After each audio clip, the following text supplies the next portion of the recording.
കർണാടകയിലെ ഷിരൂരിൽ മണ്ണിടിഞ്ഞ് ലോറിയടക്കം കാണാതായ കോഴിക്കോട് സ്വദേശി അർജുന് വേണ്ടിയുള്ള തെരച്ചിൽ അത് 6ാം നാളിൽ എത്തി നിൽക്കുന്നു. NDRFന്റെയും ഫയർഫോഴ്സിന്റെയും പോലീസിന്റെയും നേതൃത്വത്തിലാണ് തെരച്ചിൽ നടത്തുന്നത്. റഡാർ സിഗ്നൽ ലഭിച്ച സ്ഥലത്തെ മണ്ണ് നീക്കം ചെയ്തുകൊണ്ടാണ് ഇപ്പോൾ പരിശോധന. തെരച്ചിലിനായി ഇന്ന് സൈന്യം ഇറങ്ങും. ബലഗാറയിൽ നിന്നുള്ള 40 അംഗ സൈനിക സംഘമാണ് ഷിരൂരിലേക്ക് എത്തുക. നമുക്ക് മണ്ണിടിച്ചോണ്ടിരിക്കുക. നമ്മളെ പ്ലാൻ അനുസരിച്ച് നമ്മൾ ഇത് വെച്ചാണ് ചെയ്തോണ്ടിരിക്കുന്നത്. പോയിന്റിലേക്ക് എത്താൻ നോക്കാണ്.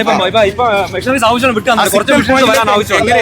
ഈ മഴയും സിഗ്നൽസ് കാണിച്ച് സ്ഥലത്ത് അതിന്റെ ചുറ്റോളം എല്ലാം നോക്കാം. നമ്മൾ ട്രയാംഗിൾ സർക്കിൾ ഷേപ്പ് ഒന്നും അടയാളപ്പെടുത്തിയിട്ടുണ്ട് GPR. അതെല്ലാം നോക്കാം. മെഷീനറി ആവശ്യം വീണ്ടും മെഷീനറി കുറെ വരുന്നുണ്ട്. ഈ മെഷീനറി പോലല്ല. മെഷീനറി ഇപ്പൊ നമുക്ക് ഓവറായിട്ട് വെച്ച് ഇടിക്കാൻ പറ്റത്തില്ല. കാരണം വീണ്ടും കൊളാപ്സ് ആവും. നമ്മളിപ്പോ അതിനകത്ത് മാനുവൽ ആയിട്ട് ഇന്ന് കഴിയുമ്പോൾ മുകളിൽ കയറി സെർച്ചിന് വേണ്ടി നിൽക്കുകയാണ്. ഇതിന്റെ ലൊക്കേഷൻ എടുത്തോണ്ട് പോകുന്ന ഈ ആംഗിൾ വെച്ച് കർവ് വന്നിട്ടുണ്ട്. കർവിൽ ഇതിന്റെ അകത്തേക്ക് വണ്ടി പാർക്ക് ചെയ്ത് ഒതുക്കാൻ ചാൻസ് വളരെ കൂടുതലാണ്. അപ്പൊ പോസിബിൾ ആയിട്ടുള്ള ചാൻസ് ആണ്. ഒരു കാരണവശാലും നദിയിൽ പോയിട്ടില്ല. NDRF നേവി എല്ലാം അത് ശരി വെക്കുന്നുണ്ട്. നമ്മുടെ ഈ ലാൻഡ് ഏരിയ തന്നെ ഇതുണ്ടെന്നുള്ളതാണ് ശരിയായ ദിശയിൽ തന്നെയാണ് നമ്മുടെ തെരച്ചിൽ. ഇപ്പൊ ശരിയായ ദിശയാണ്. ഇന്നലെ 2:30 സ്റ്റാർട്ട് ചെയ്യുന്ന ശേഷം കളക്ടർ പ്രഷർ ചെയ്ത് ഈ സ്ഥലത്തേക്ക് കണ്ടല്ലോ. വഴിയാണ് ചെയ്തുകൊണ്ടിരുന്നത്. അത് മാറ്റി ഇങ്ങോട്ടേക്ക് മാറ്റിയിട്ടുണ്ട്. എന്തായാലും കണ്ടെത്താൻ കഴിയുമെന്ന പ്രതീക്ഷ പറഞ്ഞില്ലേ.